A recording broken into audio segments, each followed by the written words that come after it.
이 식사라는 개념을 빼버리면 성찬을 제대로 이해할 수가 없는 거죠. 그런데 일반적으로 우리 한국 교회의 어떤 성찬의 모습을 보면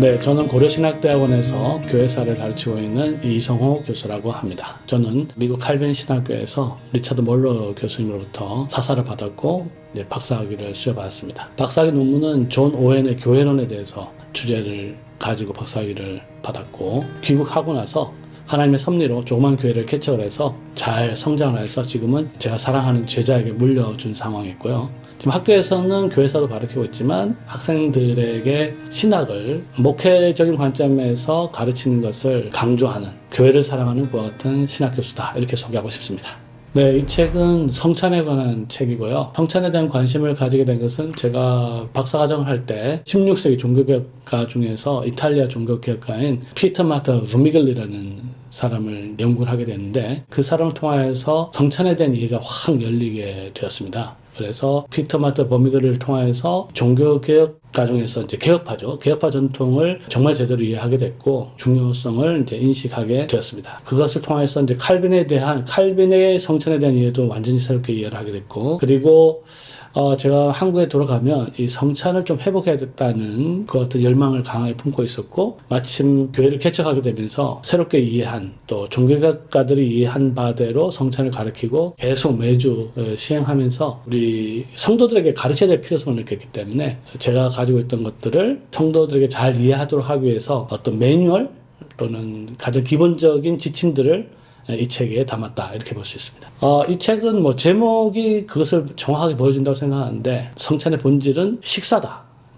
이거는 제가 아무리 강조해도 저는 지나치지 않다고 생각하는데, 이 식사라는 개념을 빼버리면 성찬을 제대로 이해할 수가 없는 거죠. 그런데 일반적으로 우리 한국 교회의 어떤 성찬의 모습을 보면 이제 식사라기보다는 뭔가 좀 슬프고 우울한 그런 분위기를 많이 보이고 있는데, 간단히 말하면 이제 이 책을 통해서 강조하는 것은 성찬식이 초상집이나 장례식이 아니라 결혼잔치가 돼야 된다. 신랑이신 그리스도와 신부이신 교회가 같이 식사를 통해서 결혼식의 기쁨을 누리는 것이다. 그것이 이 책에 가장 강조하는 바이고요. 이를 위해서 강조하는 것은 이 식사가 그냥 단순한 어떤 상징이나 시청각 자료라든지 그런 의미라기보다는 정말로 실제로 식사를 하는 거다. 이제 이게 이 책에서 강조하는 바라고 볼 수 있습니다. 그래서 이 실제성을 놓치면 성찬의 중요성이 확 떨어지기 때문에 이 책은 계속해서 이제 식사와 그 식사의 실제성을 계속 강조하고 있습니다. 구약을 읽다 보면은 의외로 식사를 강조하는 장면들이 굉장히 많이 나오는데, 그 중에서 이제 에덴 동산 마찬가지죠. 예를 들어서 에덴 동산을 하나님께서 창조하시고 그냥 아무것도 먹지 않고 살아라 했으면 얼마나 좋았을까, 이렇게 볼 수 있지 않겠어요? 그러니까 하나님께서 에덴 동산에서 먹는 존재로 창조하셨다. 이게 에덴 동산에서 굉장히 중요한 신학적 교훈 중에 하나이고요. 그 다음에 이제 구약 이스라엘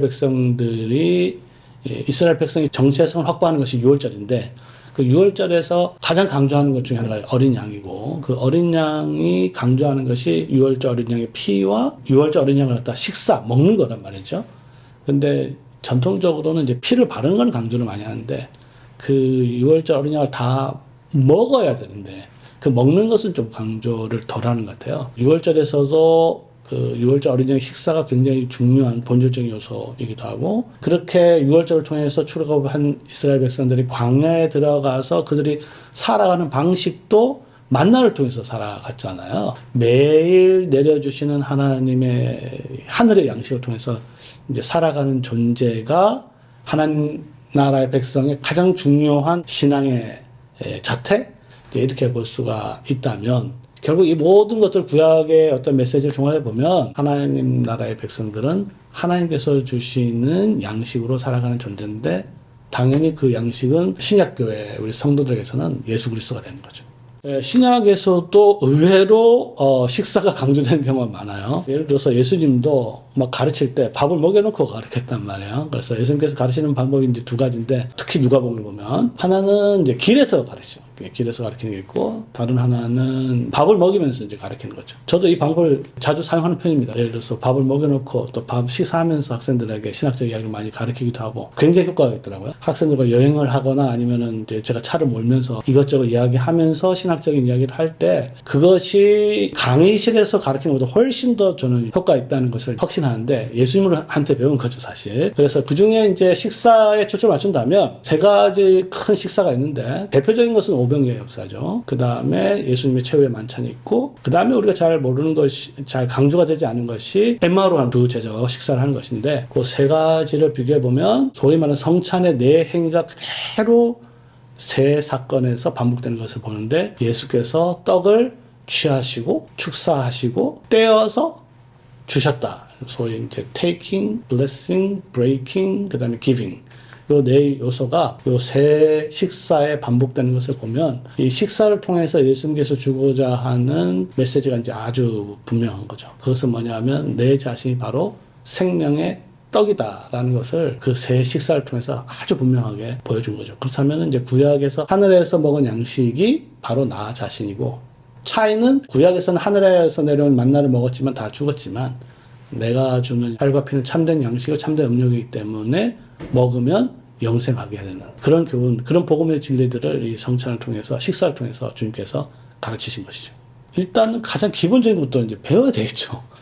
이걸 배우지 않으면 성찬은 정말 제대로 이해하기가 정말 힘듭니다. 저 자신도 박사 과정을 통해서 제대로 배우기 전까지 성찬에 대한 이해가 그냥 거의 초상집 비슷한 그런 느낌을 가졌기 때문에, 특별히 너무 예수님의 죽으심을 좀 우울한 관점에서, 슬픈 감정에서 이해를 했기 때문에 제대로 이해할 수가 없어요. 그래서 평신도들은 가장 기초적인 사실들을 교회에서 배워야 되고, 조금 더 배우고자 하는 사람들은 이제 요리문답 같은 기초적인 것을 통해서 배워야 되고, 좀 더 배우고 싶다면 제가 쓴 책이 제일 낫겠죠. 네, 그렇게 고민하고 싶습니다. 방법에 대한 질문을 항상 듣게 되는데, 사실 방법은 그렇게 중요하지 않을 수도 있어요. 오히려 자주 시행하는 것이 더 좋다고 생각을 합니다. 제가 어쨌든 제 나름대로 공부한 것을 나누면, 소위 개혁파 종교개혁가들에 있어서는, 또 오늘날 소위 장로교에 있어서는 성찬론에 대한 탁월한 정리는 돼 있지만 실제로 안 하면 그건 아무런 의미가 없는 거잖아요. 성찬론에 대한 탁월한 정리는 있고 실제로는 안 하는 이 괴리를 어떻게 극복하실 것인가 했을 때, 결국은 그냥 주님께서 하신 대로 적어도 자주, 예를 들어서 저희 교회는 이제 매주 하는데, 매주 또는 자주 식사를 하는 거죠. 뭐 식사를 하지 않는데 어떻게 아무리 공부를 한다고 해서 그 식사의 유익을 누릴 수 있는 것은 아니기 때문에, 일단 자주 하는 것을 추천하고, 그 다음에는 이제 자주 하더라도 성경대로 해야 된단 말이에요. 성경대로 해야 되는데, 이제 성경대로 안 하는 또는 부족한 것이 뭐냐면, 바로 아까 네 가지 행위 중에서 떡을 떼는 부분이에요. 실제로 이제 성경에는 성찬이라는 말은 없습니다. 성경에는 성찬을 가리키는 전문적인 이 표현은 떡을 땜으로 표현하고 있기 때문에, 떡을 떼는 게 성찬의 본질이란 말이에요. 근데 이걸 잘 이해를 하지 못하니 성찬시에 떡을 떼는 순서가 거의 이제 사라졌을 뿐만 아니라, 떡과 땜이 있는데 떡은 양식이고 뗀다는 것은 희생 제사를 의미하는 거기 때문에, 예수님께서 철저하게 예수님의 몸이 십자가에서 찢어져서 돌아가시기 때문에 그 복음의 진리를 떡을 떼는 것을 통해서 보여줄 필요가 있고, 이 성찬을 제대로 하기 위해서는 결국은 이제 직분자들이 이 성찬에 대한 이해를 잘 이해할 필요가 있는데, 전통적으로 우리 이제 개혁파교에서는 하이델베르크 요리문답이 그걸 잘 이야기하고 있는데, 목사의 직무 중에 이제 손의 직무라는 게 있어요. 우리는 보통 입의 직무만 생각을 하잖아요. 이제 설교만 생각하면. 근데 목사는 입으로만 봉사하는 게 아니라 손으로도 봉사하는데, 그 손으로 봉사하는 것 중에 하나가 이제 떡을 떼고 나누어서 주고 이제 받아 먹게 하도록 하는, 여기서 이제 목사의 직무가 분명히 되죠. 성경에는 이제 목사라는 단어도 엄밀하게 보면 없거든요. 그 당시는 없기 때문에. 목자라는 단어잖아요. 그 목자의 세 가지 직무 중에서 먹고 마시는 게 첫 번째 직무예요. 그렇다면 목사가 예배 시간에 떡과 잔을 통해서 성도들을 먹이고 마시게 함으로써 하늘에 계신 그리스도의 그 직무, 맡겨진 직무에 충실하도록 그렇게 하는 것이 예배를 은혜롭게 하는 것이다, 이렇게 볼 수가 있겠습니다. 이 책을 읽는 분들 중에서 특히 장로교회라 그럴까요? 저는 잘 모르겠지만, 교회 참된 표지라는 말을 보통 많이 쓰는데, 순수한 복음의 선포, 그 다음에 말씀에 따른 성례 집행, 그 그리고 신실한 권징의 시행 이렇게 구분하고 있는데 이 성례 또는 성찬, 세례와 성찬인데 이 성례가 말씀에 따라 시행되는 것이 참된 교회와 또는 뭐 건강한 교회를 구분한 중요한 지표인데 독자들이 뭐 이사를 하거나 어떤 이유로 교회를 옮길 때 교회를 판단하는 기준으로 성찬을 좀 고려했으면 좋겠다라는 생각이 듭니다. 대부분 보면은 이제 설교만 좀 생각을 많이 하잖아요. 아, 목사님 어떤 교회를 선택한다. 그러면 그 목사님 설교가 뭐냐? 딱 이렇게 설교만 따지는데 목사의 입의 직무만 생각하지 말고 손으로 봉사하는 것도 입의 봉사와 마찬가지로 중요한 봉사이기 때문에 정말 그 목사가 목자인가를 성찬을 통해서 좀 확인할 수 있다. 저는 그렇게 생각합니다. 만약에 설교만 생각하면 목사는 그냥 티처, 선생님, 교사에 불과하잖아요. 목사가 정말로 목사가 되기 위해서는 성도들 먹이고 마시게 해야 진정한 목사이기 때문에 목사를 판단하는 기준을 이 성찬을 통해서 좀 점검하면 좋지 않겠나 이런 권면의 말씀을 드리겠습니다.